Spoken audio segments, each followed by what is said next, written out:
Good evening, everybody. I hope you've had an incredible day. Tonight, we're going to talk about biophysical profile. And the biophysical profile is normally done after there has been a non-reactive, non-stress test.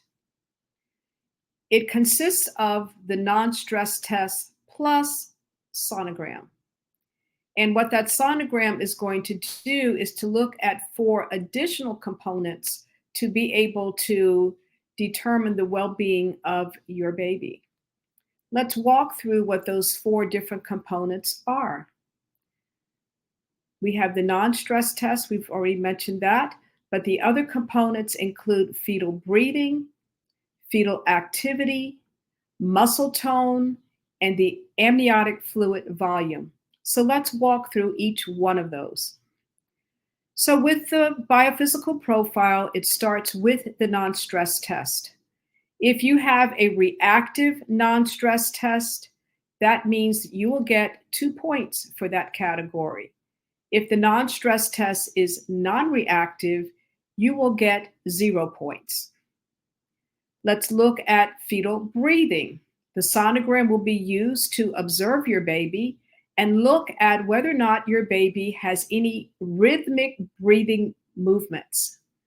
We are going to want to see one movement for 30 seconds within a 30-minute time frame.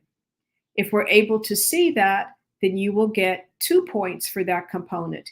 If not, you will get 0 points. The next area that we want to look at is to look at your baby's activity. We want to see your baby moving around, the torso moving, the legs, the limbs. What we're looking for are 3 movements within a 30-minute period. If we're able to see 3 movements within 30 minutes, you will score 2 points for that category. If we're not able to get 3 movements within 30 minutes, then you will score 0 points. The other is muscle tone. We want to see your little baby flex its muscles, okay? By that, we're looking at, does the baby bring its arm down and up? Does it stretch out its leg or bring it up? Or does your baby open and close its hand? We're looking for 1 episode of that in a 30-minute time frame. If we're getting that in 30 minutes, then you will score 2. But if we do not see any kind of muscle tone for your baby, then you will score 0. The last area that we're looking at is amniotic fluid volume, or what could be called the amniotic fluid index. We're looking at 4 areas within the uterus, and in one of those areas, we want to see at least 2 centimeters of fluid, amniotic fluid. If we're able to see 2 centimeters of amniotic fluid, you would score 2. If we do not see that, you would score 0. Once again, the most that you can score for the biophysical profile is 10 points. The least that you can score is 0 points. If you should score 6 and below, it's an indication that further management decisions will need to be made, and depending upon your medical condition, how far you are in your pregnancy, and how everything is going, the decisions will be made and discussed with you.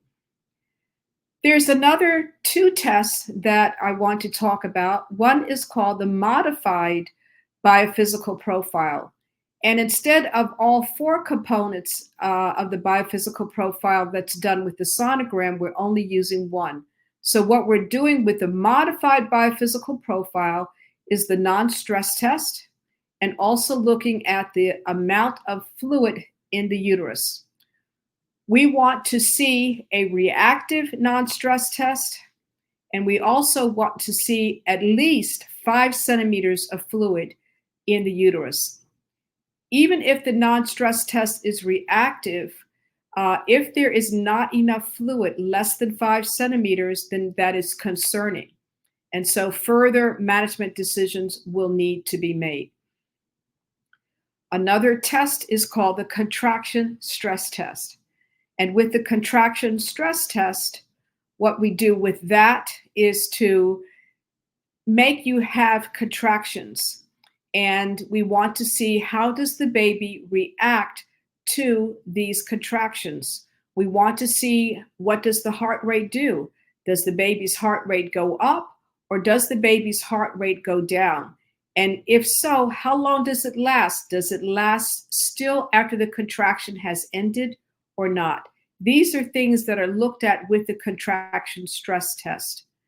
How that's done is that we can try to stimulate the nipples to produce oxytocin within your body, or you may actually be given oxytocin through an IV. That is something that can be discussed with your provider.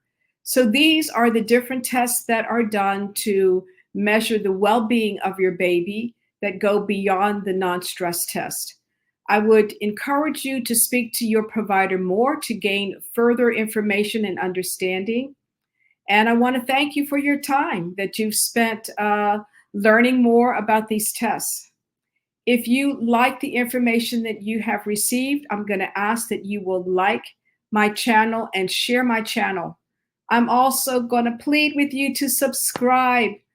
A lot of people are watching, but they're not subscribing. So please be one of those to subscribe.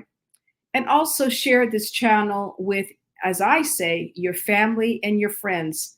Tell your mom, your dad, your grandmom, grandpop, aunts, uncles, sisters, brothers, cousins, friends, colleagues. Thank you again. Have a great evening. Bye-bye.